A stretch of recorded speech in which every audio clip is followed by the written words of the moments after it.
Welcome to the Octopod. I'm Kyle Davis, head of the Office of the CTO. Join us as we dive into the latest technologies and trends shaping business. Whether you're a tech enthusiast, a business leader, or just looking to stay ahead in the digital age, this podcast is for you. Let's unlock opportunities with technology together. Let's jump in. Welcome to the Octopod Podcast. Today, I'm joined by Masha Sedova, and we're going to be looking into human risk management. So, Masha, would you like to introduce yourself to the audience, please? Absolutely. Thanks for having me. And good day, everybody. My name is Masha Sedova. I am the VP of Human Risk Strategy at Mimecast. I've been there for about a year. I came over to Mimecast as part of the Elevate Security acquisition, which I was a co-founder. Built and ran that company for 7 years, really focused on the human risk management space, which is an area I've been passionate about for many years. And from practitioner to founder and now to strategist, have been really focused on the intersections of human and security. Mimecast, they're well known for doing email security, right? So why human risk? Where does that come into it? Mimecast has really been focused on email for good 20 plus years. But if you think about the email problem at the core of it, it's a human problem because email and phishing attacks behind it often target or specifically target the employee, the end user, and their susceptibility to that phishing email is really the name of the game. And so, yes, there's a absolutely technology story in understanding malicious links and untrusted senders. But really, without understanding the human context behind the story, you're not able to fully protect the full ecosystem. And right now, the human factor is the primary attack vector for attackers, and it has been since the start of security. And so Mimecast is fully leaning into how do we understand the human element of our security stack, and how do we secure the human part of it so that we can, in turn, better secure our email and our collaboration tools, and frankly, the way we work entirely. Yeah, I think it's fair to say that the human is the weakest link in the chain, right? We are the ones most susceptible to blackmail and stupidity and tiredness and all the things that go with it. I would push back. I would say it's not the weakest. It is just the most frequently attacked and currently most vulnerable because it is the least invested into right now. When you think about all of our technology stack and how much innovation we've had from patching and signatures and detections, and how little we have done for the end user, it's a night and day difference. And so if we actually invest in the human element and defending that, even 50% of what we have done with the rest of our technology stack, I think it'll change the game a little bit. And yes, it is currently the weakest link, but only because it is the most underinvested and therefore the most frequently attacked entry point right now. Yeah, definitely. And I think listening to my older relatives at the weekend talk about the various SMS messages and phishing attacks they get on their emails and things, it's quite frightening on how they can be susceptible to giving someone some gift cards or paying for their computer to have access to the internet when they don't even have the internet, which is slightly strange. So, yeah, that's a tall hill to climb to try to solve that problem. So, human risk management and security awareness, what's the difference between those two? Because people interchange them quite a lot. Yeah. So human risk management is, I would call it a revolution that's happening in the space of security. And if you think about all the things that security awareness left lacking, human risk really steps in to fill that gap. So security awareness is really focused on helping people, frankly, be aware. And what we've seen is that awareness doesn't actually get to the kind of security outcomes we're driving towards, which is for people to click on phishing links less and to download malware less and to be more thoughtful with sensitive data. The problem with awareness, it focuses on what people know, not what they did. And ultimately, it's action that really matters. And so human risk management starts with a metrics-first, a data-driven first approach. What we see in our data sets is that 8% of employees cause 80% of incidents. And so when we take a look at this from a human risk management perspective, what we do is look at the metrics behind people's actions. What does the data show us? Who are these 8% of people who are repeat offenders and make risky decisions? And who in an organization belong to the 92% who are making good, consistent, thoughtful security decisions?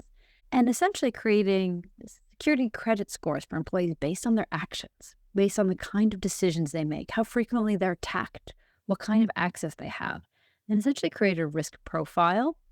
Because once we understand the different risk levels per employee based on the data sets of what they actually done, we can then apply different kind of interventions. You, Kyle, might be an excellent A-star security person who doesn't need any amount of security training. You already have a master's in this field. I may be so far behind, I need way more than the standard security training my company puts out in front of me and may be ignoring it. So understanding who needs what kind of intervention is really important. And human risk management helps quantify and understand what that risk distribution look like, and then start applying different interventions. And we can talk about this in a little bit, but it's not just training. It's thinking about how to secure the individual holistically and the organization that they work for. Yeah, and I think where my mind went to there was a lot of cyber insurance policies now outline that you need to have the training in place to make people aware. It doesn't necessarily say human risk yet. It just says awareness, right? And people get that annual awareness training where it tells you about how to make your password secure and all that usual stuff, which is valuable, but it's not going to move the needle significantly because candidly, that's been around for quite a while. Right. And it hasn't moved the needle at all. The Verizon Data Breach Report, one of my favorite resources around this, talks about what percentage of all the breaches they've looked at and their root causes. Last year, 63% of all the breaches they looked at were due to the human element. Before that, I believe it was 78, 81, and year after year, it is the primary vector. And we've had awareness training and best practices like this in the market for decades. If it was going to work, it would have worked by now. And it doesn't. It really doesn't. And so it's absolutely time for a new approach around this. This is why I was calling this a revolution. It really is taking the weakest spot of our security defenses and taking a very different approach to how we tackle it.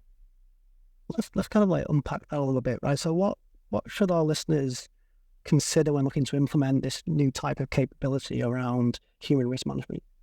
Yeah. So start with an outcomes first approach. One of my biggest pain points around awareness and training first programs is that it looks at completion rates of training as the end metrics or quiz questions without actually thinking about, well, what outcomes is the training that I'm delivering trying to drive? So if we start with an outcomes first approach, we think about the business risks we have in our organization and say, well, what is the human factors associated with it? Let me give you an example. Let's say I care about account takeover or ransomware. The kind of behaviors that enable this kind of weakness in my organization would be phishing click-through, browsing to risky sites, attempting to download malware, credential handling. So I can then focus on the kind of actions my employees are taking. Which of my employees are clicking on links, are browsing to sites that are risky, are downloading malware, and which are not? Who in my organization is already understanding the certain level of resilience to these kind of attacks? Because we see risk, as I was mentioning earlier, fall into actually a very small percentage of employees who cause a large number of incidents, we can understand where we apply our resources. So first, to your question, how might a company start considering implementing this capability? It's really understanding what business risks do I have? What are the user elements behind it? And where can I get metrics so I can understand my low, medium, high risk employees? And once you have that question answered, you can start realizing where you might want to apply different kind of interventions and support. Obviously, you could do this with a lot of technology and so a lot of spreadsheets and pulling logs. And there are also technologies like Mimecast that can help you step into the space.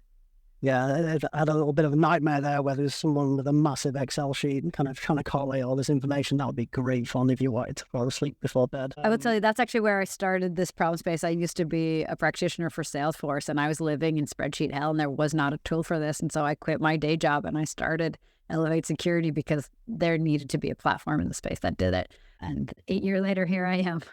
8 years later at Mimecast, living the dream, right? That's right. So we kind of touched on their metrics. And how would someone go about getting some of that data, some of those data points, right? Because like we mentioned, obviously Mimecast can correlate and get some of that information, but there's so many sources that people may have with their learning management systems. They may have a SANS subscription today. How would they start on that? Yeah.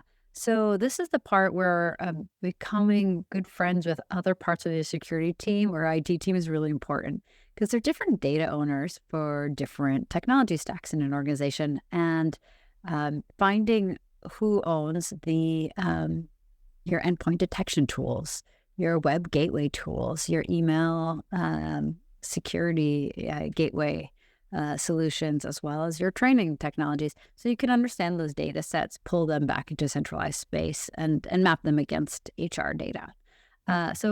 They are sometimes in an organization similar owners, sometimes they're different owners, but understanding who owns the data set so you can pull them back ideally via API keys. So it's an automatic upload, not manual, right? So you can start correlating that kind of data is a really critical step. And just as a side note, one of the things that I love about HRM strategy is that it makes use of the technology investments that security teams already have invested in.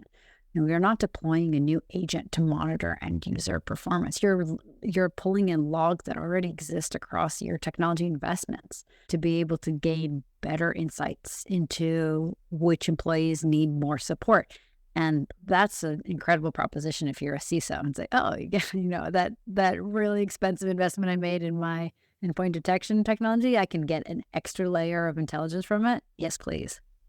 Yeah, a lot of people look at that kind of, so that Gartner came out with the cybersecurity mesh kind of approach a few years back, which is best in breed everywhere and tooling all over the place. And now everyone's kind of gone towards that kind of more platforming approach and smaller ecosystems working together, which does make it easier to get the data sets to correlate and come closer and deliver the outcome you're after at that point. As a quick note, and when we talk about the different players in the space, one of the things that Mimecast is doing incredibly well, and I'm really excited to be part of this team, is because a lot of the integrations are native, right? So understanding email technology helps understand email risk and better apply different kinds of nudges or training appropriate to that. And also technologies that have integrations with other third parties so you don't have to do that kind of work is really helpful to be able to see it centralized. Obviously, you could do a lot of the plugging in yourself, but understanding which of your vendors already plays well in an open ecosystem and might pull data and insight from other tools is another easier way to go about this. Yeah, I'm all for the open ecosystem thing. Yeah, I always work on the basis there's enough business out there for everybody. So let's just all play nicely together and get a much more secure world at that point. That's my Nirvana statement. We'll see if we ever get there before I retire at that point. So we touched on human risk management. We touched on the kind of investments people may have already made. But where does human risk management sit as part of the defense strategy? Because people always talk about defense in depth, secure by design, all these kind of frameworks and approaches. Where does human risk sit in that? And then also, I think you kind of touched on this already around the investments and utilizing those. How does this all come together so people don't think this is just another thing to a list of things they need to do? So human risk management is, I would say, the ultimate proactive security investment. Ultimately, when you're talking about an ROI conversation here, so what do we expect to see? Ultimately, when you have a functioning human risk management platform in place, you're seeing a reduction in the number of incidents your security team has to handle because you've gotten ahead of the problem. You understand which employees are more likely to have that kind of risk and have put in protective technologies around them, help adjust their policies and controls, help do proactive training for these individuals, look at the way they handle their sensitive data a little bit more closely. And so collectively pulling in this data set so before it becomes an incident, before you have a fire to put out. So it is very much a technology that helps you get ahead of the problem instead of just react and firefight to it. So to your question, where does this sit in? It depends, again, on the size of an organization or the structure. Sometimes a security engineering team would fit in this versus an incident response team. Sometimes it's in strategy and in architecture because you can see it has quite a bit of a overarching approach, right? There's a lot of technology that feeds into, but also or pulls data from, but also can feed into, right? You might choose to adjust your email policies or your endpoint policies based on certain risks that individuals present. And so, again, either sitting in a security engineering or a department that really focuses on fine-tuning your protection and controls is really the key points of this. but the team that benefits the most will ultimately be the incident response team that has to clean up user-initiated actions. And I would be amiss to say that often a security awareness team or a security awareness and training has a key stake in this, because we're talking about providing feedback to the employees and engaging them as part of our defense. It's interesting because I was actually in a meeting the other week after we had our chat, and I was talking to a customer around human risk management. Oh yeah, like we've started on this journey, and they mentioned they were working with Mimecast. Oh, great news! And they were like, yeah. I was like, well, who's driving it? And they went, HR. Oh, Right. So I was massively, I was like, I wasn't expecting that. What do you mean HR? Well, they were like, well, our HR department are about our people and securing our people and making sure they're as productive as they can be and all that kind of stuff. So they are the accountable owners, but not responsible for executing on the security element of it. I was like, oh, that's an interesting view, because I'd never come across that before. that's interesting. That's definitely a minority, because so what? Once you have someone who's high risk, when you think about this, like, what are you going to do with that kind of information? Yes, you could have HR policies, right, where you fire them or reprimand them, but that's not really a positive outcome for the business. You really want to find a way for them to be secure and productive, right? And so, yes, there's a feedback piece, right, that I think HR can own, absolutely. And then there absolutely should be a technology piece, right? Can I create different security controls that are a little bit more protective for Alice than Bob? And that should very squarely live in security or the IT team. But it absolutely is a collaboration. And to your point, I think maybe there's an accountable versus responsible, and wherever that racy matrix falls, I think is depending on the org structure. Yeah, and I'd asked the question, like, how did it end up that way? And the answer I got was, well, we had human risk management before it was a thing, but it wasn't from a cyber perspective. It was on well-being and lone worker situations when you're out in the community, so that kind of stuff. So it was like, oh, right, so we're just bolting it onto something we already do, but focusing more on the cyber side rather than maybe the physical security side at that point, which was quite an interesting take on it. I just as a tangent off of that, when we talk about human risk, a lot of the use cases I'm talking about are really talking about careless or negligent employees and how do we help them get better. But as part of the spectrum, we really can look at the malicious employee, right? Whether or not they're willfully negligent and choose to ignore a lot of policies because security can't be applied to them, or they are truly malicious, right? With a common insider threat storyline here. Often I see those kind of cases truly do fall into some aspect of HR or investigation. And with Mimecast recently acquired Code 42 and their insider product, which is world-class technology around this particular use case, right? Anomalous and protection of data and data loss. So understanding when to have that kind of capability. To your point, HR often sitting with the kind of use cases you were just talking about, that really does commonly fit into that particular part of the spectrum of human risk. Yeah, definitely. So if I was to look at implementing a human risk management program, if I was a CISO for an organization, where would you get me to start? Yeah. Well, a couple of things. So first, I'd want to understand what kind of business risks and user risks you really care about. We've talked about business risk a little bit earlier, account takeover, ransomware, and so on, because that helps us understand data sets. But also there's different kinds of user risk as well. So you have your, as we were talking about, careless, all the way through the malicious, right? These are your insider threats, people internally in your organization. Then when you think about it from an external perspective, you have employees that are targeted all the way through potentially compromised, right? And all of those have different kinds of approaches to securing and tailoring interventions to that kind of risk. You can say, I care about all of these, right?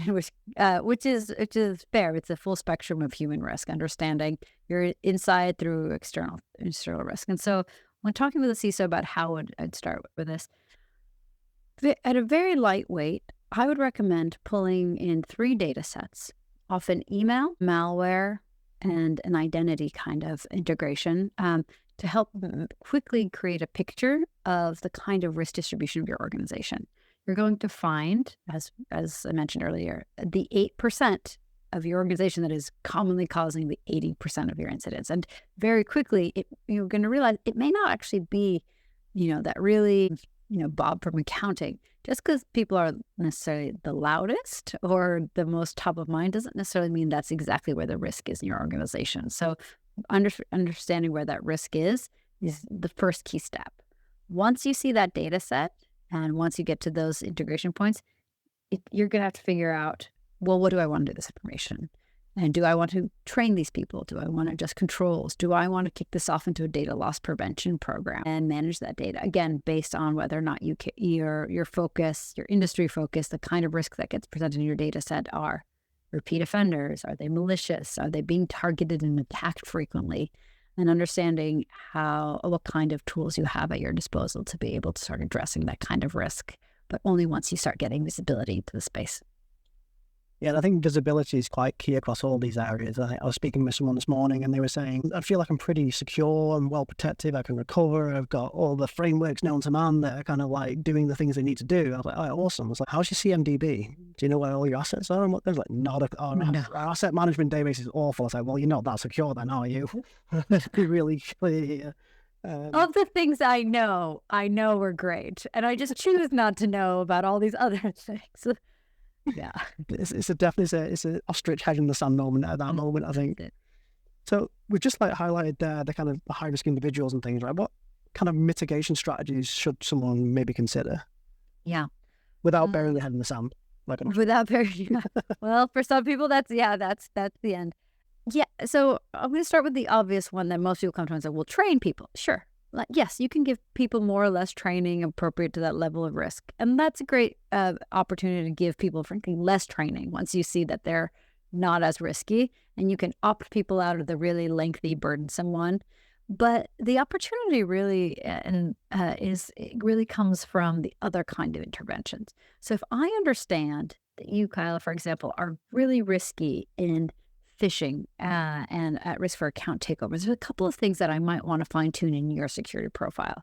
I might set your email security gateway settings at a little bit more sensitivity than I would for someone in your organization that has a much better track record, as an example.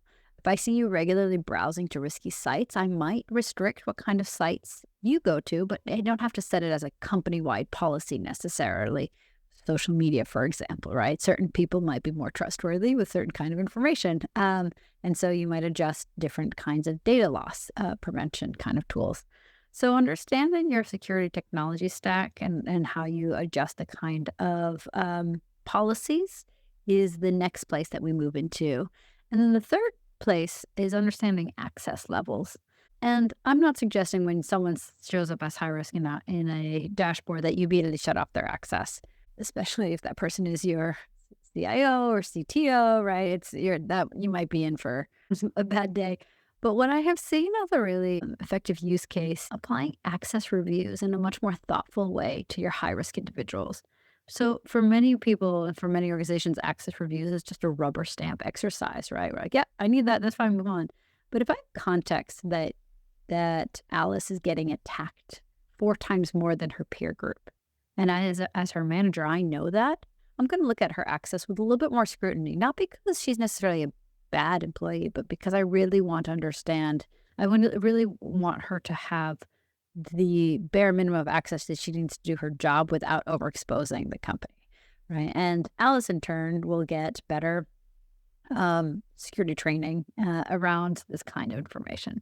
So all of those it's a broad way of thinking about how do I adjust security to risk. The other piece that I would be amiss not to mention is the kind of feedback we provide to employees can also change. This is an area that Mimecast is delivering this year, and our nudges.